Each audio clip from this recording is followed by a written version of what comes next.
सवाल लेते हैं यहाँ पर देवाशीष घोष का। ये पूछ रहे हैं कि एचएएल का क्या किया जाए? 44-25 में लिया था, अभी नुकसान में चल रहा है। क्या घाटा सह के निकल जाएँ या फिर बने रहें इसमें?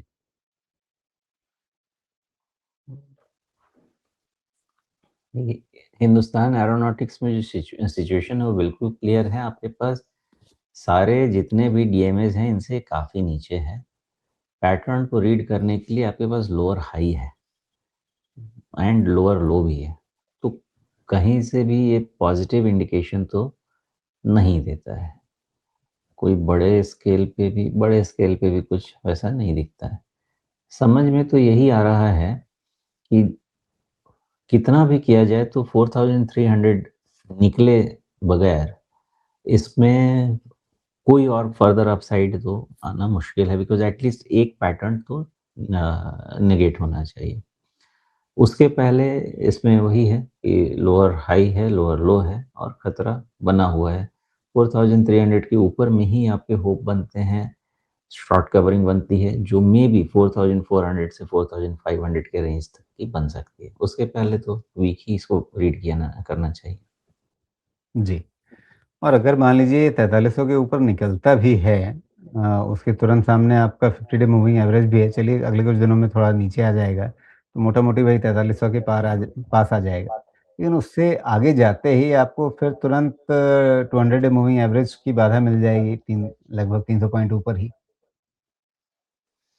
इसका क्लीन शॉट 5000 के ऊपर है। उसके पहले कोई भी क्लीन शॉट नहीं लगेगा। ये कहीं भी जाएगा ये रिटर्न हो सकता है। 5000 जी। के ऊपर एकदम एकदम क्लीन शॉट है, फिर उसको रुकना नहीं है। लेकिन उसका रीज़न या उसका ट्रिगर क्या है? अभी तो कोई ट्रिगर नहीं है उसका। जी।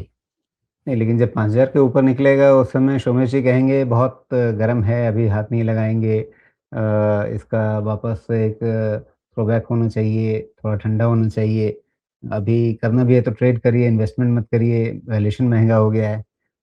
आज की तारीख में अगर किसी को निवेश करना है तो क्या ये धीरे-धीरे पैसा डालने की शुरुआत करनी चाहिए इन स्थानों पे? अभी भी गर्म ही है। ऐसा नहीं कि अभी कोई ठंडा हो गया है।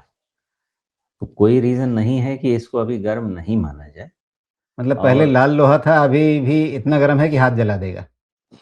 हाँ, क्योंकि देखिए अभी क्या हुआ है, जितने भी हमारे ये डिफेंस वाली चीज़ें हैं, इसमें एक नई चीज़ जो निकल के आई है और जेनुइनली आई थिंक गवर्नमेंट को ये सीरियसली सोचना चाहिए कि जस्ट बिकॉज़ वो पीएसयूज़ हैं हमारे, उनको सिर्फ़ आप कॉन्ट्रैक्ट देते रहेंगे और उनका एग्ज़ीक्यूशन इम्पैक्ट होगा, तो आपको प्रोडक्ट बन के मिलेगा कब?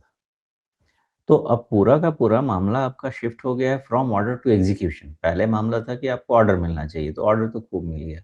आप एग्जीक्यूट कर नहीं पा रहे हैं, बना के दे नहीं पा रहे हैं, तो फिर कोई और बंदा ढूँढना पड़ेगा, कोई और जो बना के दे ढूँढना पड़ेगा। इसलिए अब क्वेश्चन मार्क उस पे आ गया है कि अगर आप एग्जीक्यूट नहीं कर पा रहे हैं, तो जो ऑर्डर है भाई उसी को निकाल लो और जो ऑर्डर है वो तो already baked in high prices में। Then why higher valuations from here? इसलिए मैं कह रहा हूँ कि अभी भी कोई कम गरम नहीं है, अभी भी गरम ही है।